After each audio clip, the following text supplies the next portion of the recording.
चुनाव आयोग ने जो है कांग्रेस प्रत्याशी रहे बीरेश ठाकुर की मांग को स्वीकार कर लिया है और उन्होंने लोकसभा क्षेत्र के 4 केंद्रों की जांच की मांग की थी और वो जांच की तारीख फिलहाल आई नहीं है और आयोग ने जो है उसे स्वीकार कर लिया है। हमारे साथ बात करने के लिए कांकेर लोकसभा क्षेत्र की जनता है, उनसे बात करते हैं। पहले आपसे बात करेंगे। देखिए, बीरेश ठाकुर जी का जो शिकायत था, शिकायत के आधार पर उन्होंने आयोग से मांग की थी और मांग स्वीकार हो गई है। आप एक जनता है, आप क्या सोचते हैं? वही सोचते हैं कि जो बीरेश ठाकुर जी ने आयोग के ऊपर जो लगाए हैं, एक डेट होना चाहिए ताकि लोग भी समझ सकें कि इस तरह से कि यहाँ पर जो पारदर्शिता बरती जा रही है वो जल्द होनी चाहिए। अच्छा, क्या लगता है कि या ईवीएम में कोई छेड़छाड़ हो सकती है? जनता क्या सोचती है? क्योंकि जनता ये सोच के वोट देती है कि मैं ईवीएम में मेरा मत कैद हो रहा है, किसी प्रकार की गड़बड़ी नहीं होगी। लेकिन जिस तरह से निकल कर बातें सामने आ रही है, उससे क्या लगता है, जनता क्या कहती है? क्या ईवीएम में छेड़छाड़ हो सकता है? मेरे जानकारी के अनुसार से तो ईवीएम में छेड़खानी नहीं हो सकता। अगर छेड़खानी का विषय होता तो आज जब पूरे भारत देश में मोदी जी ने 400 का नारा दिया था, अगर ईवीएम में छेड़खानी होता तो 400 का पार कर सकते थे।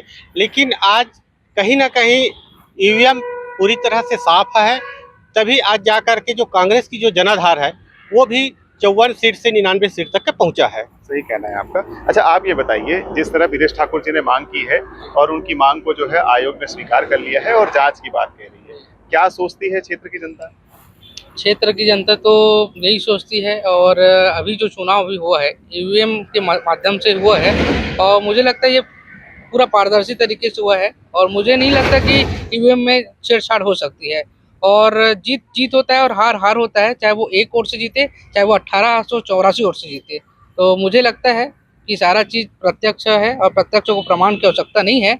और आयोग के ऊपर अगर उन्होंने लगाया है तो निश्चित इसकी एक तिथि होनी चाहिए और इसका भी क्लियर सारा चीज़ को व्यवस्था बनना चाहिए। आपने वोट दिया है? हाँ, दिया। अच्छा, ये बताइए, आपने वोट दिया होगा, क्या सोचकर वोट दिया? अब जब जो ईवीएम पर सवाल खड़े हो जाते हैं, कई तरह की राजनीतिक पार्टियां सवाल करती है, जनता क्या सोचती है? आप क्या सोचते हैं? आप बताइए, क्या सोचते हैं आप? देखिए, अगर इस प्रकार की बात होती, जनता को पूर्ण विश्वास होता है कि वो अपने हिसाब से जिस भी पार्टी को देना होता है वो वोट देता है। लेकिन रही बात आयोग पे अपना कांग्रेस प्रत्याशी जो लगाया है वो भी ठीक है, हम उसको किसी भी प्रकार से नकार नहीं रहे हैं।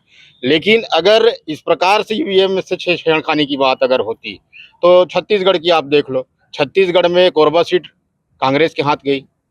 अगर यहाँ 10 सीट जब बीजेपी की आ गई है, अगर वैसा होता तो 11 का 11 हो जाता, जैसे एमपी में हुआ। एमपी में तो कोई नहीं लगाया, 29 का 29 सीट गया।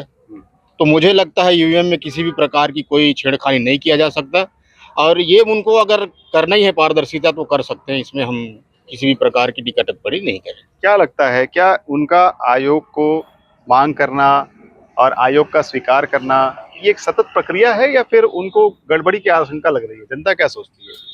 अब गड़बड़ी की आशंका यहाँ की जो प्रत्याशी है वो बहुत कम अंतर से हारे हैं, तो उनको मन में लग रहा होगा कहीं ना कहीं अगर मैं रिकाउंटिंग कराऊं तो मेरे फेवर में आए।